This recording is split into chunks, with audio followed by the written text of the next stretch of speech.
Welcome to the Kirklees College Virtual Open Day for Countryside, Agriculture and Landscaping at Taylor Hill Centre. If you have any questions, then please type them into chat and we will answer them at the end of the presentation. It would help us if you could say which area your question relates to. This presentation will begin with a short video of our Taylor Hill Centre. Hi, my name is Stephen Finney and my role is Curriculum Area Manager for Agriculture, Landscape and Countryside. Welcome to the Virtual Open Day.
The courses available in the Agriculture section are the BTEC Level 2 Diploma in Agriculture and the City and Guilds Level 3 Extended Diploma in Agriculture.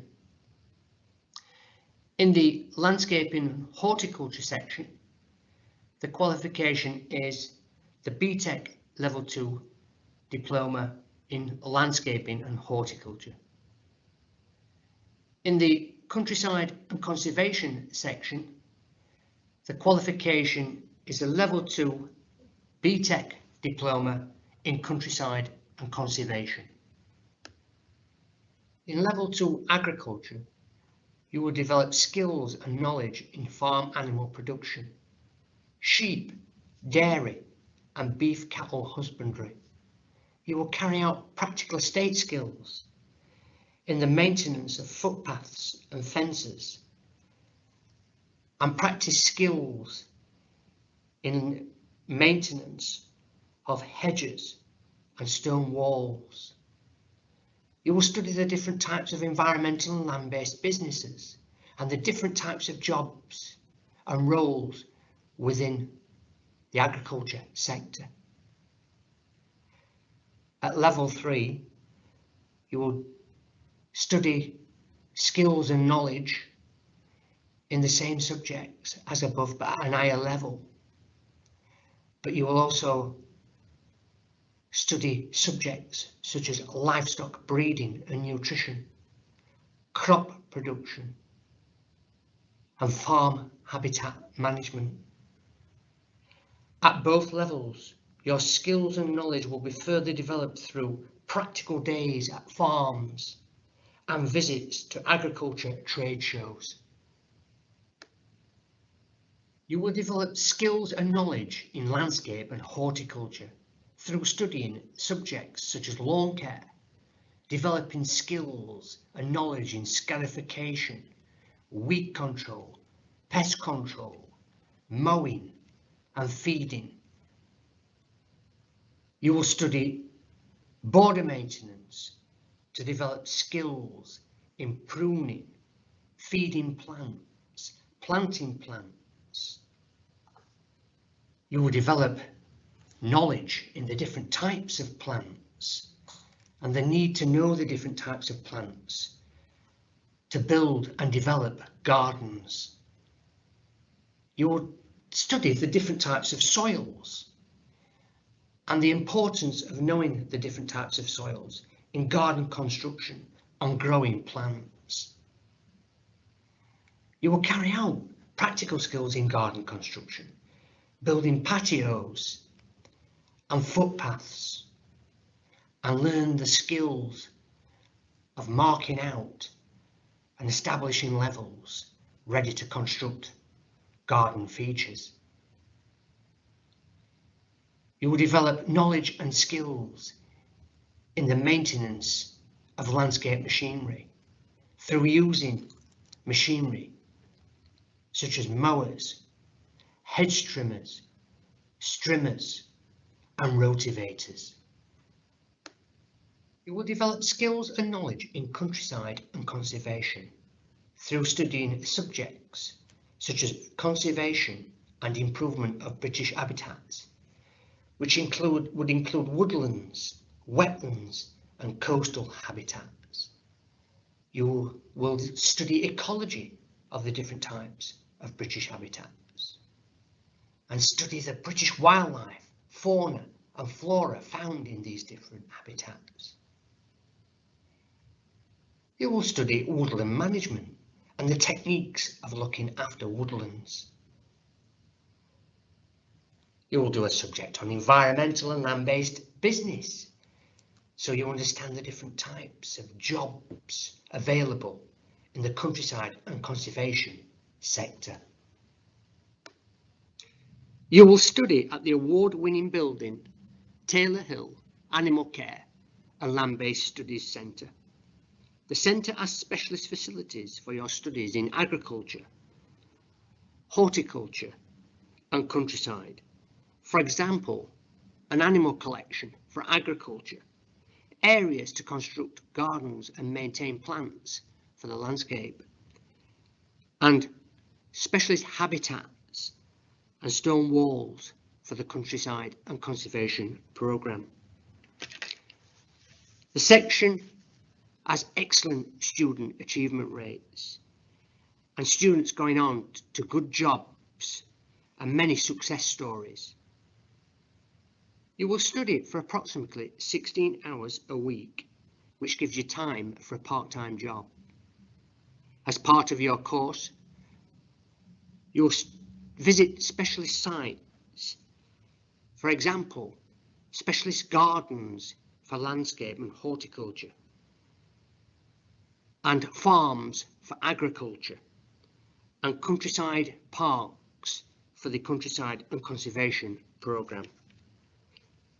If you do not have GCSE Maths and English at grade 4 and above, you will continue with studying Maths and English on your main programme at college. You will develop work skills. You will also gain knowledge about the different businesses and organisations that make up the land-based sector, and how the current trends and issues impact on that sector. You will learn about the different jobs in agriculture, landscape, and countryside and conservation, and how to apply for those jobs and practice interview skills. You will be encouraged to undertake a work placement to further develop your knowledge and skills that you've gained at college. This will allow you to apply the knowledge and skills that you have learned and receive feedback and reflect on your practice. You don't require any specialist equipment for the courses in agriculture, landscape, and countryside and conservation. However, you might wish to purchase your own work boots and Wellingtons for your practical work.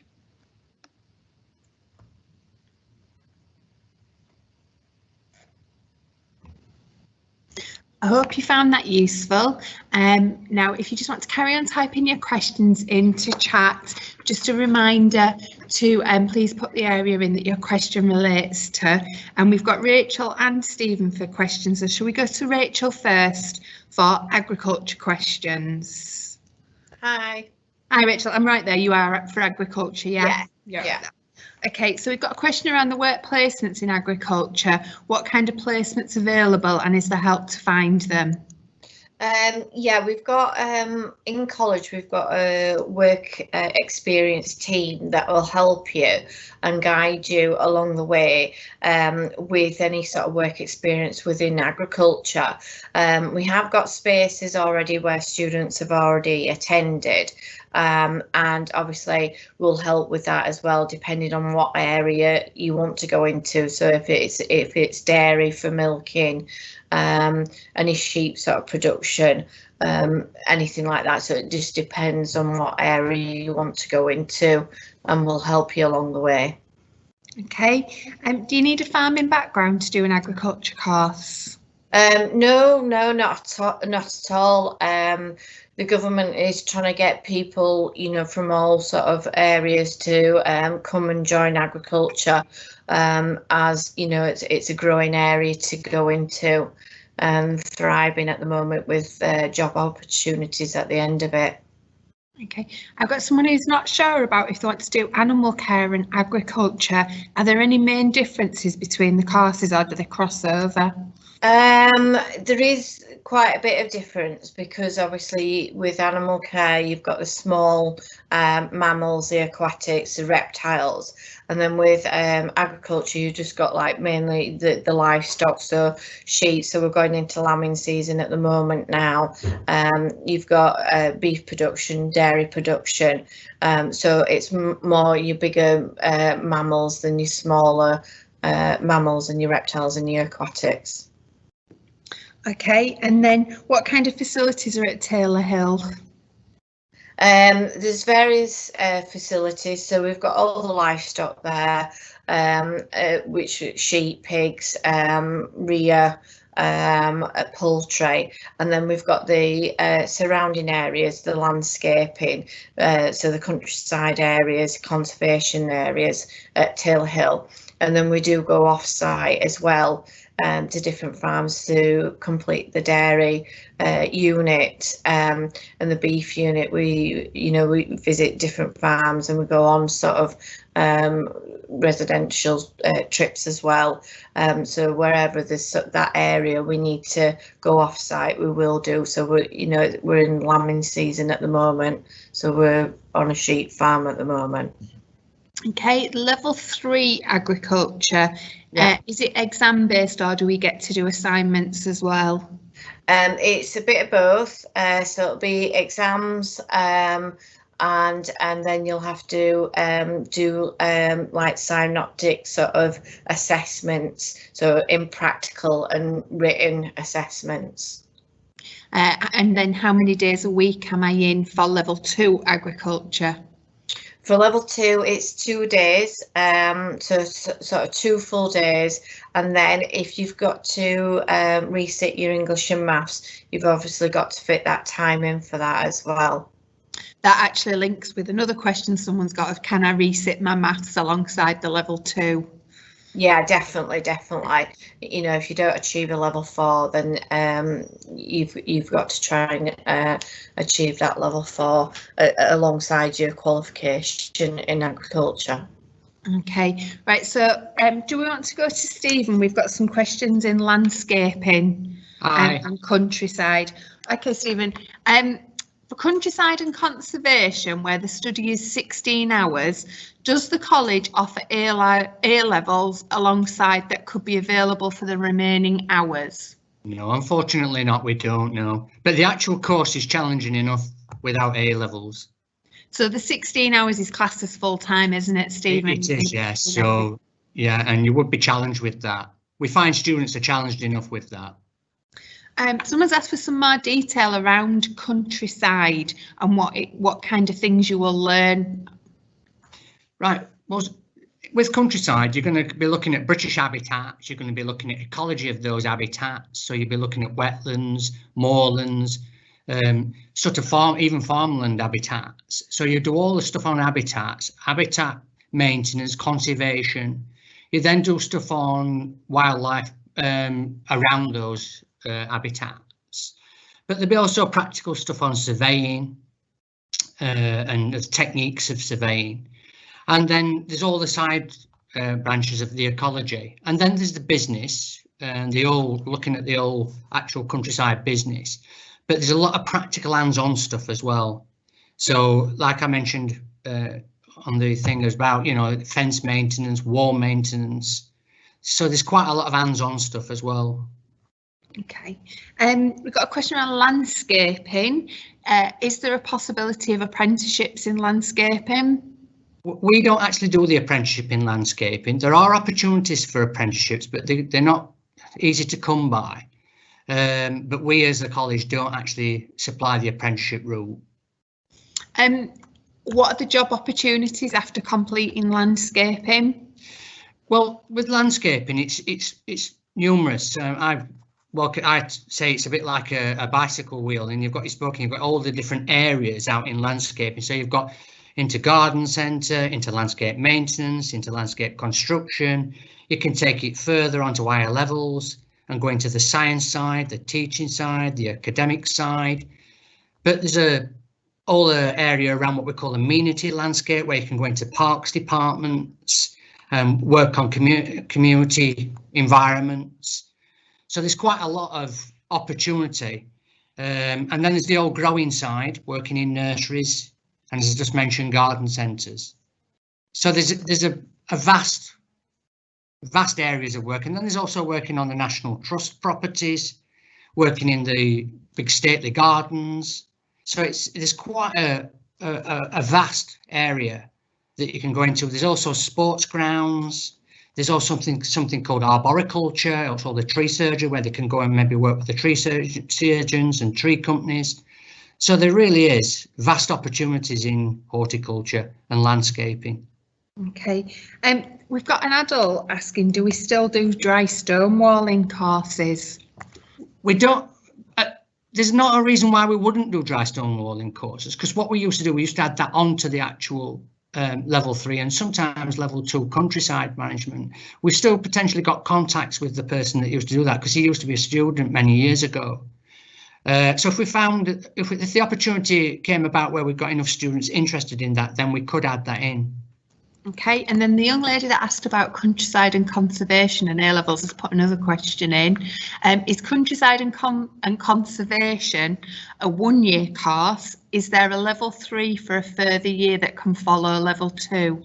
If it was level 3, it would be potentially a 2-year programme. It depends what you want to do.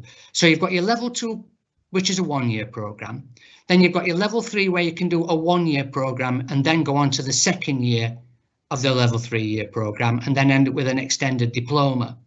So it depends what you want to do. So there's an opportunity for a full 3 years if you start at level 2, or 2 years if you decide you stop with your sub-diploma at level 3 and then go into industry. Or whether you go on to your final 3rd year and then you might consider going on to university, or obviously then into employment. So there's a few options there for the length of the programme. Okay, and then just back to landscaping.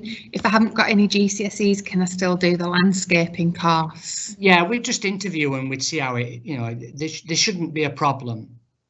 We would literally just take it on interview and see how we feel that you would be able to cope with the course. Obviously, if it was something that was going to cause you issues, we would suggest a potential level 1 grounding programme and then come on to the level 2 horticulture. But we'd take it, we'd do it through interview, and it would depend on age as well.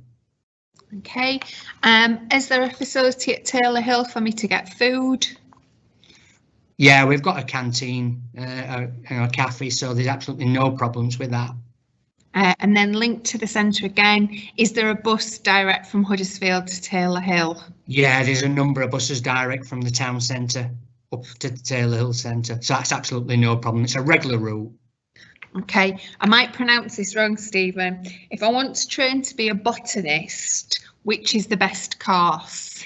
Now, botany is quite specific because it's very science-based horticulture and biology. You would, out of the courses that you've heard tonight, you would be looking at landscaping and horticulture, where you would study a soil science and plant science module. It's a small module, but botany is very specific, and it depends what you would want to do after in a botany world, because botany and landscaping is basically plant nomenclature and how they grow and all the different, typical things like photosynthesis and osmosis. But if you wanted to take it to a much higher level, then you would be looking at going on to university and then working, you know, probably in a research field or some other related botany work. But it depends what level of, you know, obviously I don't know the person who's asked the question, but it depends what they mean by what level of botany they want to do, because there's botany for horticulture, which is applying botany in the world of landscape, which was what I've just mentioned: nomenclature, naming of plants, the growth of plants, the nutrition of plants, photosynthesis, osmosis, lots of different things that plants from a biological way, and then soil science. Okay, thank you. Just back to countryside and conservation, what kind of degrees can you go on to study? Well, it's quite interesting that, because there's quite a number. You can actually go into a conservation degree, countryside and conservation degree. You can go on to related degrees like oceanology. You can go into different, specifically around the environmental studies. But the broader degrees are the environmental studies, the conservation and environmental study degrees. But it depends. You might have developed a passion in the actual programme, and you might go on to a pure ecology degree. You might go on to marine ecology or marine biology. It depends what subjects, you know, you really get interested in and passionate about, and what you might want to do in your career post your degree. Okay, right, we've got a couple of questions around applying that I'll answer. Yes, we are still accepting applications. You can apply via the college website. If you find the course that you're interested in, you can then click apply. You can, if you're in a Kirklees school, you can also apply via Get Into, still accepting applications from that. There is no college deadline, but we do recommend people apply before Easter or Springbank at the latest, so that we have an idea of what places are available. After Springbank, we can't guarantee we will still have places. We're not doing face-to-face interviewing. A couple of people have asked that.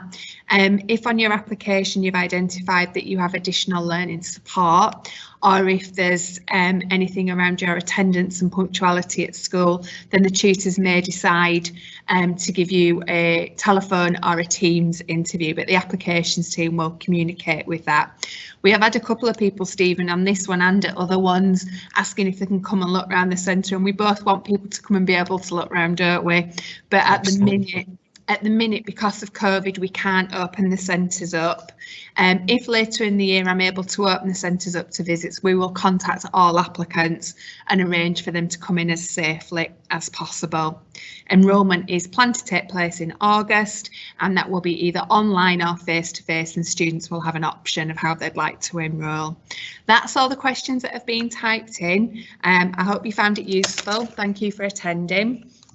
If you'd like to attend any of our other virtual events, then further information is on our website, www.kirkleescollege.ac.uk/virtual open days.